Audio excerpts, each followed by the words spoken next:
A Hollywood nightmare. The soft glow of the birthday candles flickered, illuminating the hopeful curve of my lips as I made my wish, for me and Mark to be together forever. It was my 25th birthday, and I was holding on to that wish tighter than ever. A low chuckle broke my concentration. My eyes fluttered open to see Mark, my boyfriend of 3 years, hunched over his phone, a sly smirk playing on his lips. The screen glowed with 9 high-definition photos. Black lace, a barely there negligee, and a bare midriff. His thumb, usually so gentle when he held my hand, was now tapping out a message. Love it. Send more. The words, clear as day, sent a jolt of ice through my veins. My heart, a moment ago filled with warmth, seized in my chest. But I didn't scream. I didn't cry. I just smiled, blew out the candles, and then, as if nothing had happened, wrapped my arms around him. I love you, babe, I cooed, burying my face in his chest. At 3:17 a.m., I stood by the bed, watching Mark sleep.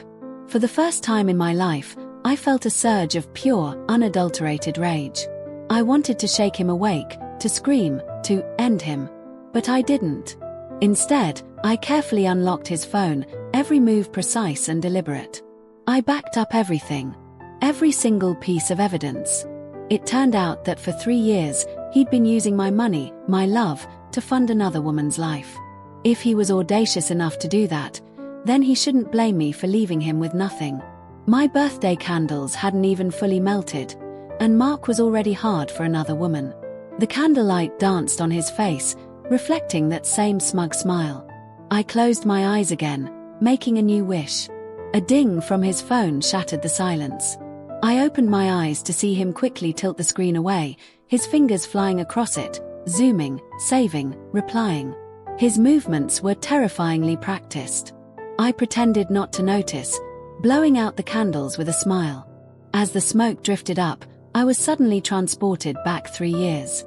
It was a rainy night, just like this one, when he'd helped me salvage my rain-soaked architectural designs at the university library. The awkward blush on his face when our fingers brushed. He wouldn't even accept the coffee I offered him then. Now, a fleeting glimpse before he locked the screen.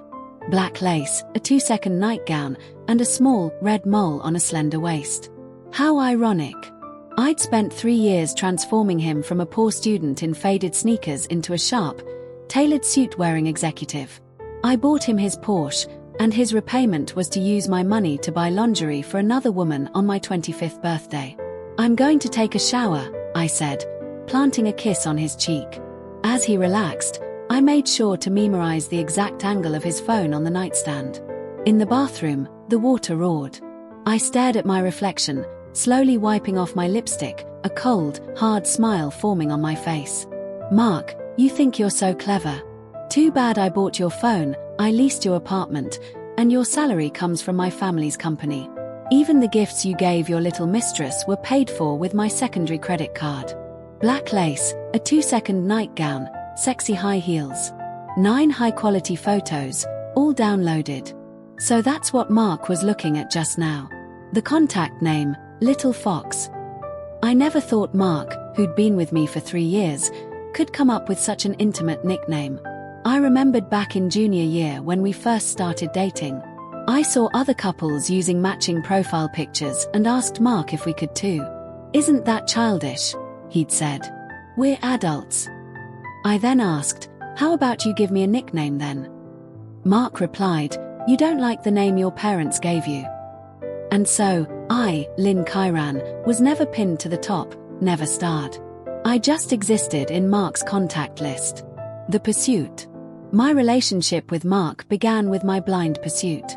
They say a man pursuing a woman is like chasing a cloud, but for me, it was the opposite. From freshman to junior year, I devoured every online guide to chasing boys. I used every trick in the book. 3 meals a day, I'd trail Mark. I even became close friends with his best friend. Gifts of all kinds found their way into his hands. Headphones, a new phone, sneakers, the latest gaming console.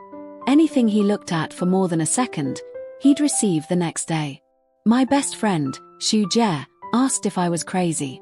With my looks, my family, and my body, I could have any good man I wanted. Why was I hanging myself over someone like Mark? It's hard to explain. When you're infatuated, your IQ drops to 0. Now, I have to admit, karma's a bitch. The revelation. At my birthday party last night, I'd noticed Mark's discomfort. His phone was glued to his hand. The corners of his lips would curve up uncontrollably when he looked at it. So, I deliberately encouraged him to drink a few more glasses. Now, I was locked in my study, holding his phone. I bought him this phone, and I'd initially set up my facial recognition and fingerprint to unlock it. I opened WeChat. At first glance, nothing seemed out of the ordinary. Mostly colleagues and work groups. But Mark's expression earlier definitely wasn't from work. I opened my own chat, casually selected a recent photo, and pressed forward. At the top, a strange contact appeared with an animated profile picture. The name, Little Fox. I exited the forward mode, returned to my contact list, and found Little Fox. The last message received was at 10:30 p.m. At that time, I was in the shower, obediently not talking anymore. She's almost out. Next time we meet, remember to wear this. Don't beg then. I scrolled further up. $520 transfer. $1,314 transfer. $888 transfer. Every transfer to Little Fox was money I had transferred to him mere seconds before. So Mark was just a middleman, skimming off the top. I suppressed the urge to rip him to shreds right then and there. I opened the hidden photo album. Unspeakable photos and videos in every position. Even screenshots of incredibly shameless and unrestrained chat histories. It turns out when people are angry and helpless to the extreme, they really do laugh. My computer was in the study. I copied all the data from Mark's phone. After all this, I returned to the bedroom. Mark was still asleep. I placed his phone back on the nightstand. I wasn't sleepy at all, just stared at the gap in the curtains, waiting for dawn. A childhood scar.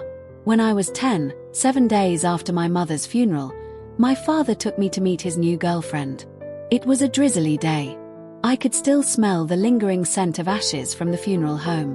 I wore a small black dress, holding my mother's photo close, standing in the living room as my father led a strange woman inside.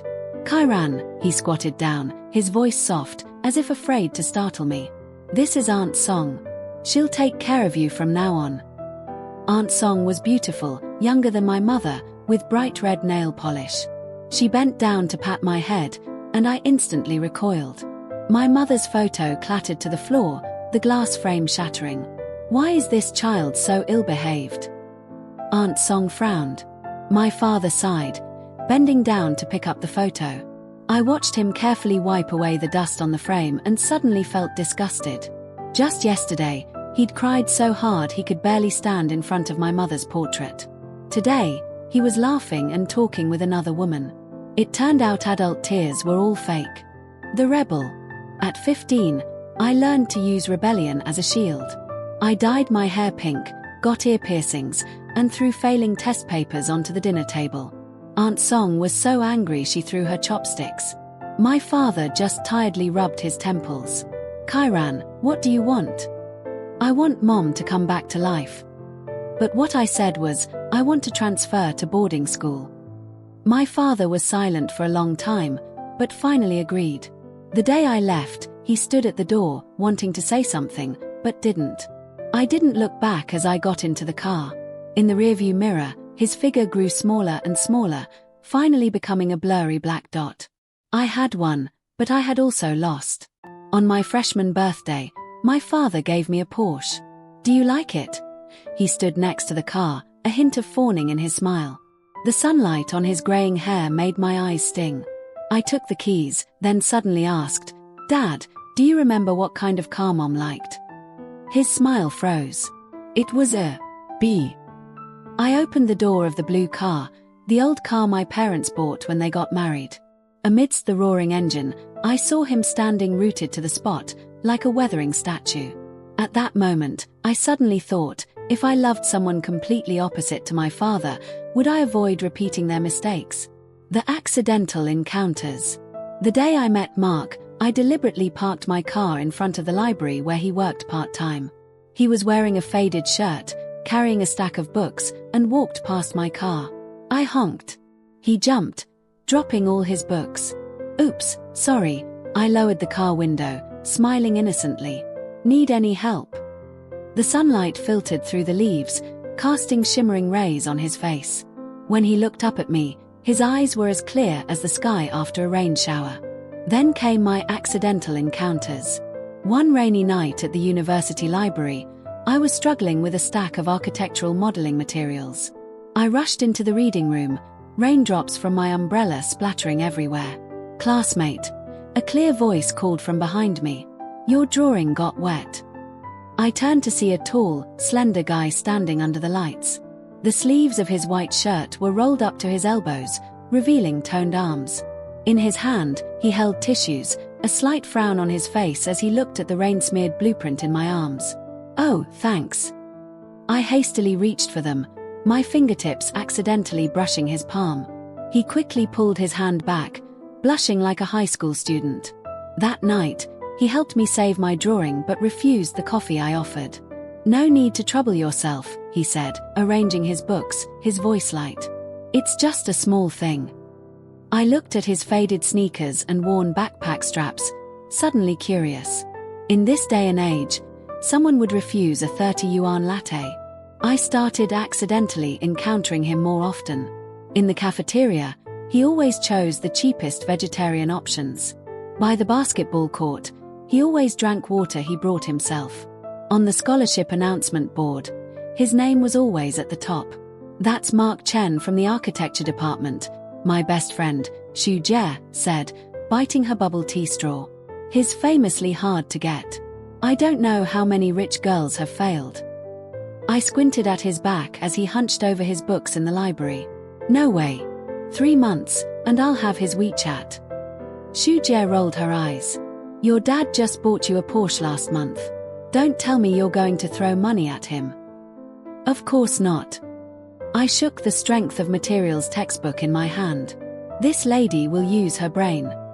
My brainy plan was simple: pretend to be bad at studying. "Hey, Mark," I said, blocking him with my books. "Can you teach me this problem?" He looked at his watch. "I'm in a hurry to tutor." "Paid tutoring," I quickly added, grabbing his backpack strap. $1. His footsteps paused, his long eyelashes casting shadows in the sunset. $300 is enough. That was the first time I entered his dorm.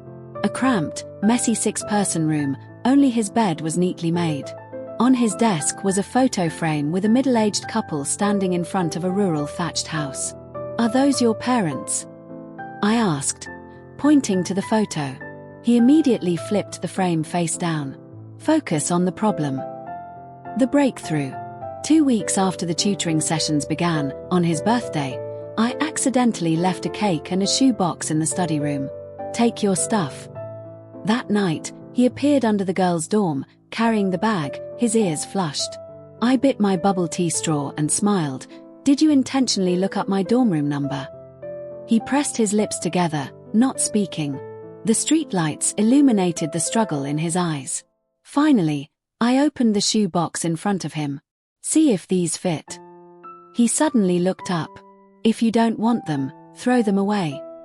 I tossed the shoe box into the trash, turning to leave, then heard his quickened breathing. "Lin Kairan," he called my full name for the first time. "Why me?" I turned around to see his fists clenched, veins bulging on the back of his hands. I reached out and brushed a leaf off his shoulder, saying nothing. I stood on my tiptoes and kissed him. Mark didn't avoid it. I took that as his acceptance. He started accepting my kindness but always tried to reciprocate. I gave him a fountain pen. He gave me a hand-drawn birthday card. I invited him to a Michelin restaurant. He cooked me longevity noodles in the dorm. Until that stormy night, he had a high fever but still helped me finish my model assignment. I cried, shoving fever medicine into his mouth. "Mark," I grabbed his sweat-soaked collar. "If anything happens to you." His hot hand suddenly clasped my wrist. In the dark, our breaths mingled. "Lin Kairan," His voice was hoarse. "I don't deserve you." When I kissed him, I tasted something salty. I didn't know whose tears they were. The transformation and the betrayal. Later, he changed. When my father publicly ridiculed him as a poor kid from the mountains, he still smiled and raised his wine glass. When classmates teased him about not having to struggle for 30 years, he tacitly accepted and took my car keys. On graduation day, he wore the custom-made suit I gave him, speaking on stage as an outstanding student. Special thanks to my girlfriend. He looked down at me in the audience, his eyes gentle. Without her, I wouldn't be who I am today. Amidst the roaring applause in the auditorium, Xu Jie leaned into my ear. "The phoenix you raised, its wings are hardened now." I smiled and applauded, completely unaware of the crumpled speech in his hand and the deep, crescent moon-shaped nail marks embedded in his palm. The awakening. The sound of the door closing pulled me back from my memories. 8 a.m. Mark had woken up for work, dressed in designer clothes I bought, driving a luxury car I bought with my credit card, stepping out of my apartment to work at my family's company. I was a true heiress, with money to burn. But the love I had was pitifully little. My mother died of cancer when I was 5. The day after her funeral, my father remarried with much fanfare. I was young then. Dad told me, "It's all for you, afraid you'd have no one to take care of you. The house needs a woman to look after you." After Mark left, I sat in the study, staring at the backed-up photos and chat history on the computer screen, my fingertips cold. It turned out when people were extremely angry, they became unusually clear-headed. I dialed Xu Jie. "Help me find a reliable private investigator." I tried to stay calm. Someone who can investigate money trails and hotel booking history. Xu Jie was silent for 2 seconds, then suddenly raised her voice. "Mark, that bastard, is cheating." "Yeah." I stared at the photo of Mark hugging that girl in the hotel on the screen. "Not just cheating, he's using my money to support her." Xu Jie cursed, then immediately sent me a contact. "This person is my cousin's friend, specializes in rich people investigations. Discreet and highly effective." After hanging up, I contacted the detective, sending all of Mark's basic information, frequent spending locations, and social media accounts. "Focus on this little fox." I attached the photo of her in the black lace negligee. "As fast as possible." The unveiling. The detective's efficiency was even faster than I imagined. 3 days later, I received an encrypted email. My fingertips trembled slightly as I opened it. Su Yuan, 22 years old, recent graduate of T University, currently working in the marketing department of the Lin Group. A new intern, promoted to full-time less than 2 months ago. I stared at the pure, harmless face on the screen. Almond eyes, long straight black hair, shallow dimples when she smiled. So Mark liked this type. I scrolled down. Each photo felt like a stab. Mark embracing her waist, entering a luxury apartment. Mark bending down to kiss her, carrying a shopping bag with the Hermes logo. Su Yuan posted a picture of a Birkin bag on her social media with the caption, "Thank you, my love you." On that very day, Mark had coincidentally used my secondary card to swipe $280,000, citing client entertainment. I chuckled coldly, continuing to scroll. The detective had dug up Mark's chat history from another phone. Su Yuan, won't your girlfriend find out? Mark, she's stupid. Give her a little sweetness and she believes everything. Su Yuan, so when will you break up with her? Mark, wait a little longer. Breaking up now would be a loss. Finally, a lease agreement. A luxury apartment in the city center, $32,000 rent per month. The tenant was Mark, the payment account was my secondary card. The counterattack. The next day, I went to the company. My father was reviewing the quarterly report and was a little surprised to see me. Why are you suddenly here? I want to participate in the next quarter's financial audit, I stated directly. He raised his eyebrows. Haven't you always been uninterested in business? I am now, Dad. I pulled up a chair and sat down. After all, I'll have to take over eventually. I can't just be a pampered Miss Lin forever. He looked at me for a few seconds, then suddenly chuckled. All right. Coincidentally, there's an important project that needs a fuze run. You can give it a try. What project? The East City Land Development Project. He tapped the table. $200 million budget. The board is very serious about it. I lowered my eyes, a faint smile playing on my lips. Okay, but I need someone familiar with the market to assist. Who do you want? Mark. I looked up, my smile flawless. He's very capable. I trust him. My father looked at me thoughtfully, finally nodding. As you wish. The trap. During the project kickoff meeting, I handed the proposal to Mark. You're in charge of the core part.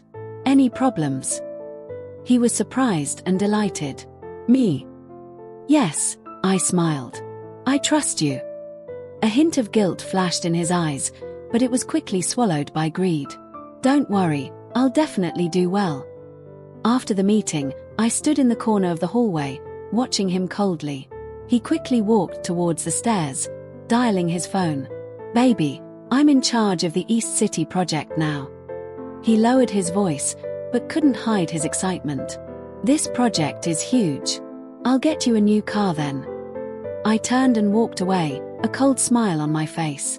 Be greedy. The greedier you are, the harder you'll fall. That evening, Mark rarely came home on time, but tonight he carried a box of cake. I passed by your favorite bakery today, so I just picked one up. His voice was light, as if nothing had happened. I took it, not exposing him. That bakery was nowhere near his route from work to home. Thanks, I smiled, placing the cake in the refrigerator right in front of him. I'll eat it tomorrow. He moved to hug me. I sidestepped him. I'm going to take a shower. The storm. In the bathroom, I turned on the shower, letting the hot water stream onto my face, finally allowing my tears to mix with the water, silently. 3 years. I had spent 3 years offering a sincere heart, only to nurture a white-eyed wolf. I dried myself, changed into my pajamas, and slowly applied lotion in front of the mirror. The woman in the mirror had exquisite features but exuded a coldness. If he dared to do this, then don't blame me for leaving him with nothing. I opened my phone and found a number I hadn't contacted in a long time. After a long thought, I stared at the number on the screen, my fingertip hovering over the call button, unable to press it. Ethan Foster. I hadn't actively contacted that name in 3 years. The last time we met was the second day after Mark and I confirmed our relationship. At that time, he stood in my father's study, dressed impeccably in a suit, his eyes indifferent. I knew he was the son of Uncle Foster, whom my father often mentioned. My father wanted me to marry into the Foster family, and I looped my arm through Mark's, deliberately smiling sweetly. Dad, this is my boyfriend. It was a ridiculous act of rebellion. Ethan Foster just glanced at us indifferently, saying nothing. Then my father angrily smashed a teacup. Ethan Foster's family transferred him to an overseas subsidiary company, and Mark and I finally got to be together as I wished. Now, thinking back, how ironic. I took a deep breath and pressed the call button. The phone rang once and was answered. Lynn Kyran. Ethan Foster's voice came through the speaker, low and calm, as if he had already expected my call. I clutched the phone, my throat tight. I need help. The other end was silent for 2 seconds, then he said, I'm in the country. The Alliance. Ethan Foster's apartment was on the top floor in the city center. Outside the floor-to-ceiling windows, the city lights sparkled brilliantly. He handed me a hot cup of tea. My fingertips finally stopped trembling. Mark's situation, he said, sitting opposite me, his long fingers intertwined. How do you plan to handle it? I looked up at him. You know. Yes, his eyes were calm. The board has heard rumors. He's been tampering with the East City project. I chuckled coldly. Greed truly has no bottom. Ethan Foster quietly looked at me. Mr. Lin told me, but coming back was my own decision. My fingers stiffened. Dad knows. He's always known. Ethan Foster's voice was devoid of emotion. including your relationship with Mark, including everything Mark has done. I abruptly stood up, the teacup spilling, hot water splashing on the table. And he just stood by and watched me get deceived. Ethan Foster pulled out a tissue and calmly wiped the water. He said, "That was the path you chose." I gritted my teeth. My chest heaved violently. Yes, that was the path I chose. 3 years ago, my father pointed at Ethan Foster and told me, "Ethan is the son of an old friend, outstanding ability, matching family background. A marriage between you two would be good for both families." And I snorted in disdain. Marriage between families. Dad, do you think this is feudal society?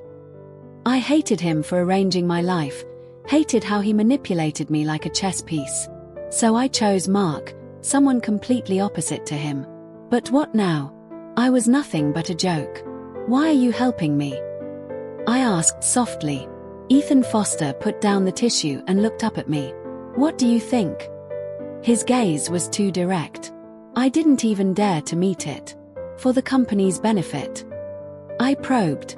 He chuckled softly, his tone calm. I just don't like seeing a pearl buried in the sand. The grand finale. That night, we made a plan. Ethan Foster had already investigated all of Mark's financial flows in the projects he'd managed. He found that Mark had not only embezzled public funds but also falsified accounts in the East City project. The amount involved was close to $10 million. Before I left, Ethan Foster called out, "Kyran." I turned around. He stood at the point where light and shadow met, his features deep and chiseled. This time, don't choose the wrong path again. I didn't answer, but my heart skipped a beat. Some people were never worthy from the start, and some people were always waiting for me to turn around. Everything proceeded according to plan, orderly. Mark started not coming home at night often. His excuses were laughably pathetic. Urgent project progress, client entertainment, sudden business trips. I never exposed him, even thoughtfully replying, "Take care of your health." He probably thought I had given up. Until his birthday. I rented out the entire most luxurious banquet hall in the city, inviting colleagues, friends, even his relatives from his hometown. Mark was both happy and apprehensive. Under everyone's admiring gazes, he wrapped his arm around my waist. "Honey, why have you suddenly been so good to me lately?" I smiled, adjusting his tie. "You deserve it." A flicker of guilt crossed his eyes, but it was quickly drowned by vanity. He, of course, didn't know that tonight's surprise had just begun. The party was halfway through when the lights suddenly dimmed. "Next, please enjoy a special gift we've prepared for Mark."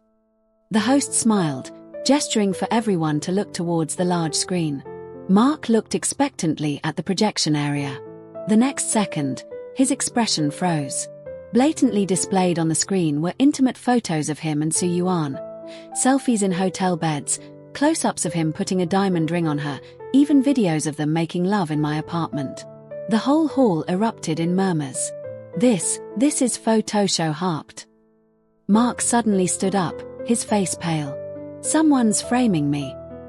I said nothing, just took out the remote control and played the next audio recording. "She's stupid. Give her a little sweetness and she believes everything. Wait a little longer. Breaking up now would be a loss." His voice echoed clearly throughout the banquet hall. Just then, the banquet hall doors suddenly burst open. Su Yuan, wearing a seductive slip dress and high heels, stood at the entrance, her face bewildered. She clearly had no idea what was happening, still carrying a cake box with "Happy Birthday" written on it. The entire hall fell silent. I slowly walked up to her, smiling faintly. "Looking for Mark, huh?" She panicked, looking towards Mark, whose face was now ashen. I turned to face all the guests, my tone calm. "Please allow me to introduce Miss Su. The $280,000 bag, the $580,000 diamond ring were all paid for with my secondary card, and she's living in an apartment that I pay rent for."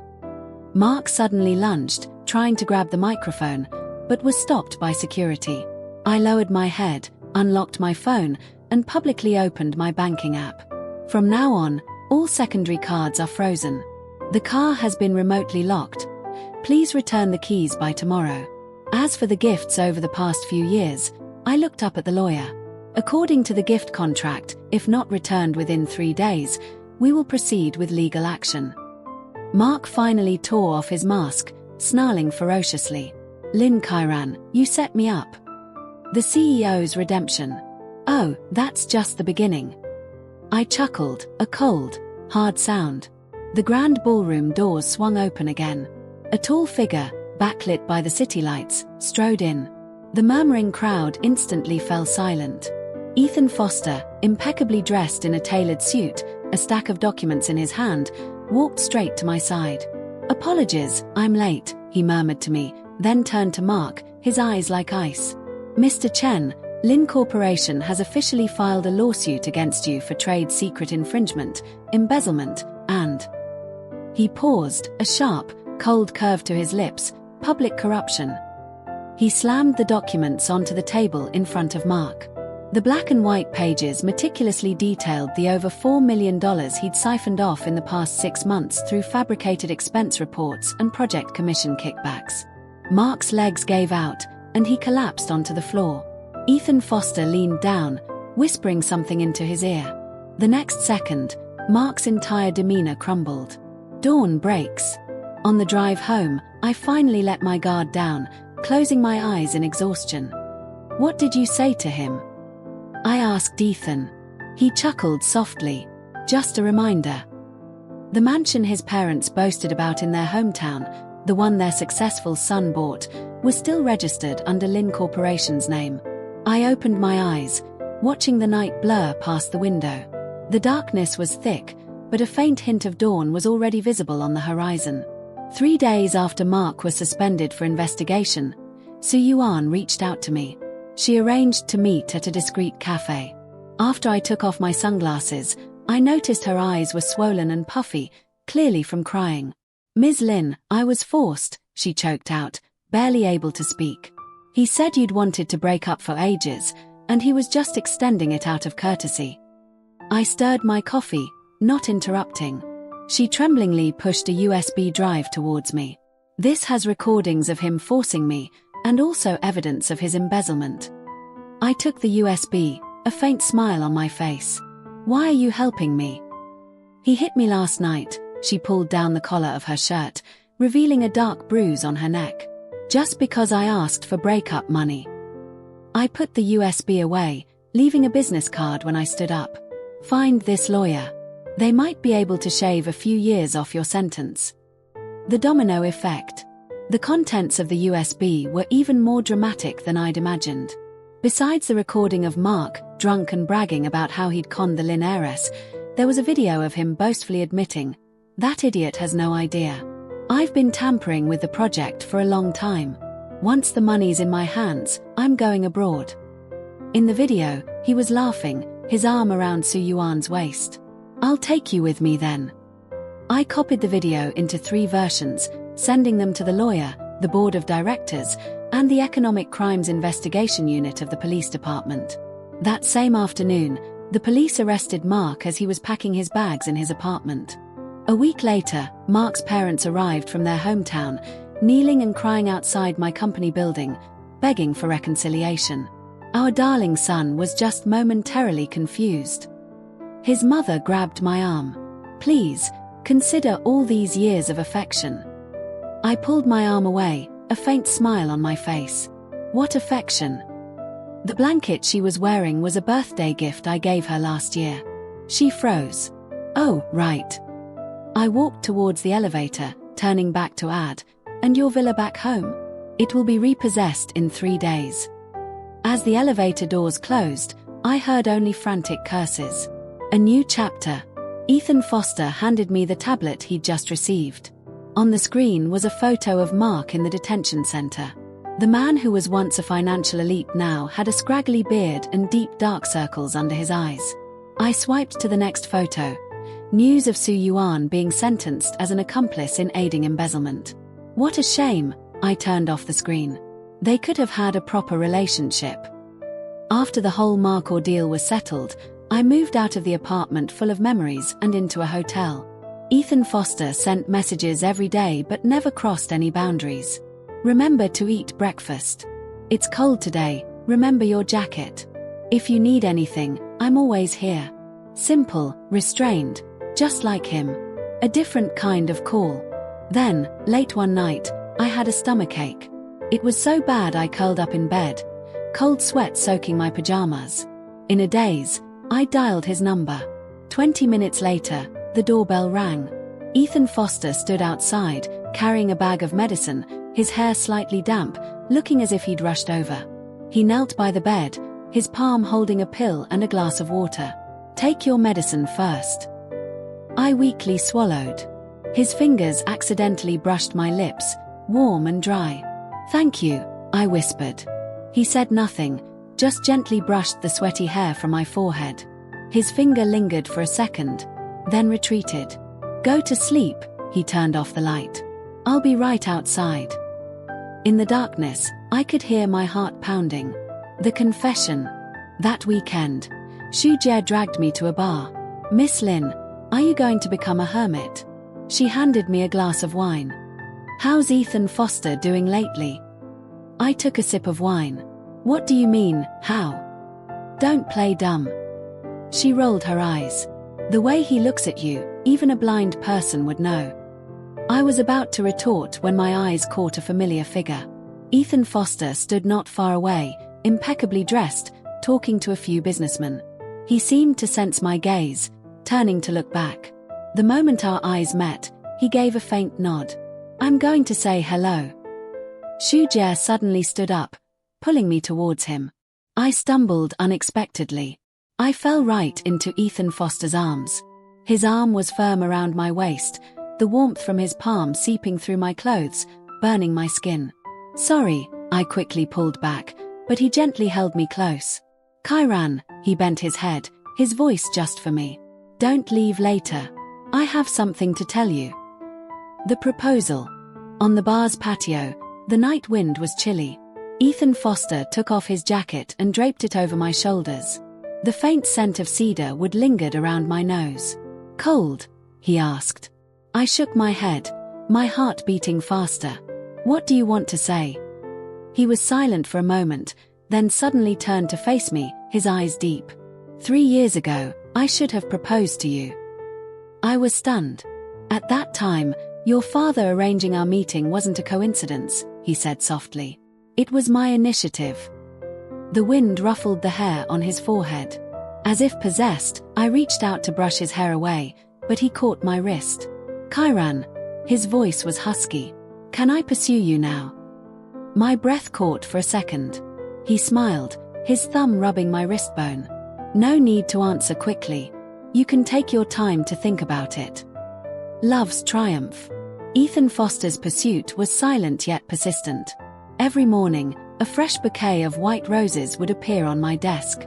Every time I worked late, there'd be a late-night meal he'd brought in the break room.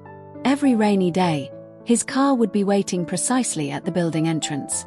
But he never crossed the line, always maintaining a comfortable distance.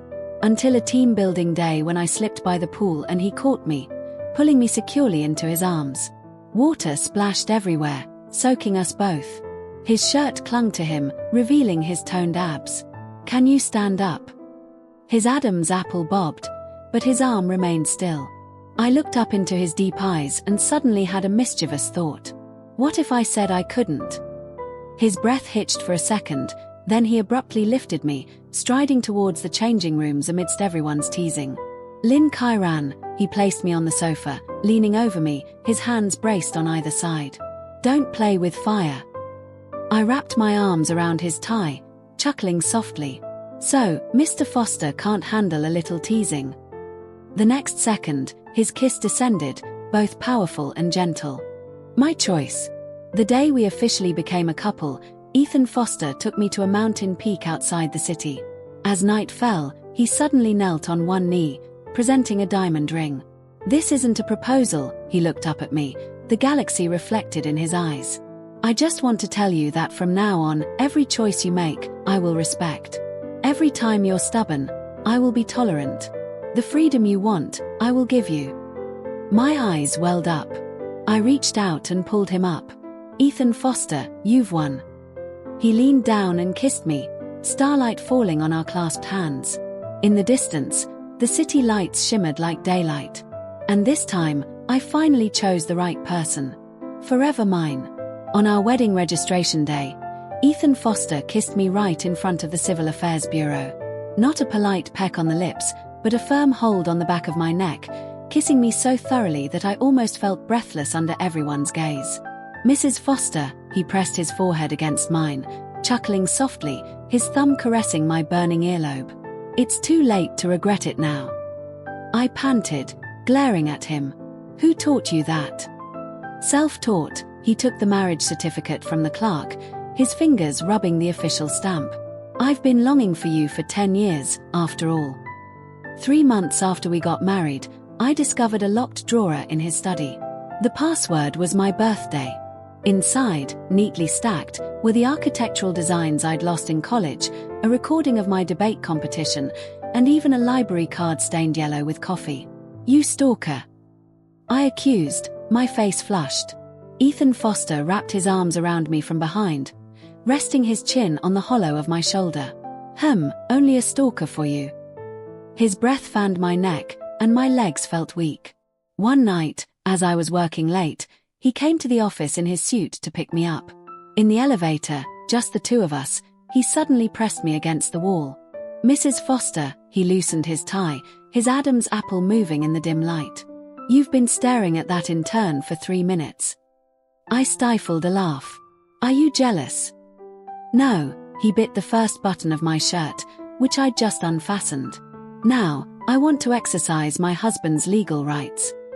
The next second, he lifted me out of the elevator and headed straight for the car. In our most intimate moments, he always liked to turn on the lights.